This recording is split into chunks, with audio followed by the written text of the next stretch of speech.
Malaysia, saya jemput Tuan Lim Guang Eng Bagan. Silakan. Kalau tak bagi soalan pun tengok saya, dia tak boleh. Okey. Sini pun tak tengok dari tadi. Saya nak ambil kesempatan, saya rasa belum lambat lagi untuk mengucapkan tahniah kepada Yang Berhormat kerana merupakan wanita yang pertama dilantik sebagai Timbalan Speaker daripada Borneo. Tahniah dan syabas kepada beliau. Terima kasih. Tuan Ibu Ketua, soalan nombor 3.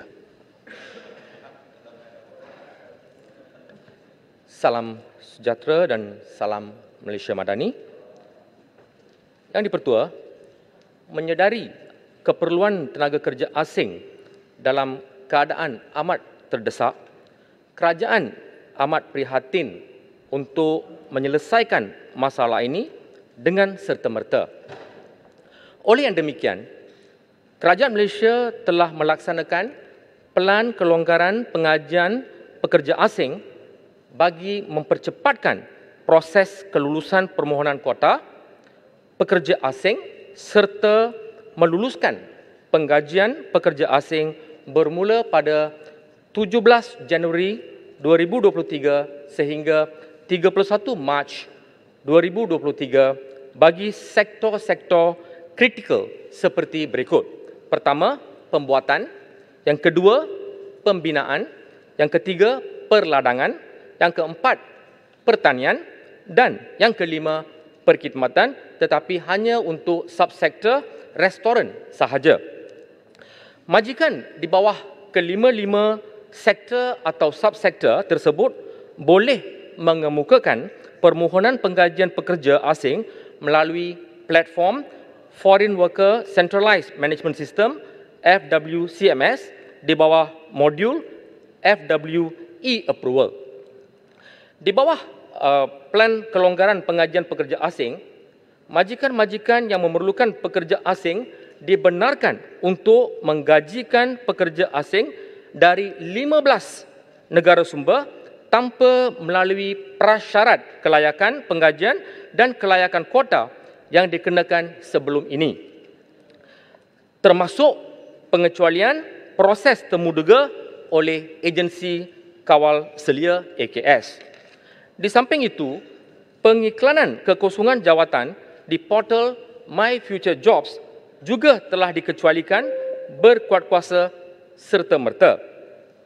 Kementerian Sumber Manusia akan memproses dan memberi kelulusan permohonan penggajian pekerja asing dalam tempoh 3 hari bekerja daripada tarikh permohonan diterima. Dengan pelaksanaan pelan kelonggaran pengajian pekerja asing ini, kerajaan menjangkakan masalah kekurangan pekerja asing akan dapat diatasi dalam tempoh 3 bulan. Sekian, terima kasih. Yang Berhormat Bagan, soalan tambahan. Terima kasih Tuan Ketua. Terima kasih kepada Yang Berhormat Menteri yang menjawab soalan tadi dengan berita bahawa kekurangan pekerja asing akan diatasi dalam tempoh masa 3 bulan.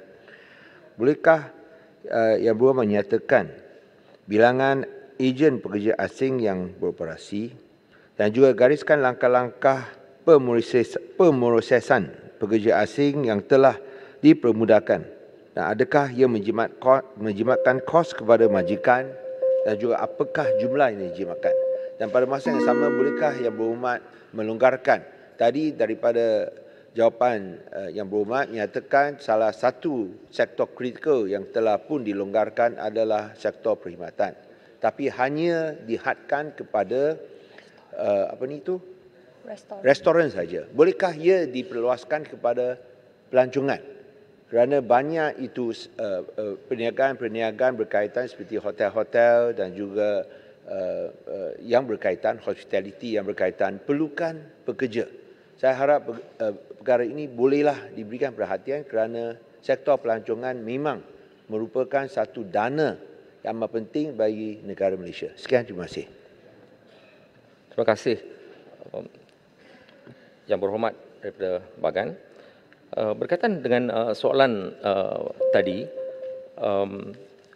bilangan agensi pekerjaan swasta yang diluluskan di bawah Akta Agensi Pekerjaan Swasta 1981 terdapat dua kategori, iaitu di bawah lesen B sebanyak 307 agensi dan di bawah lesen C 567 agensi setakat 31 Januari 2023.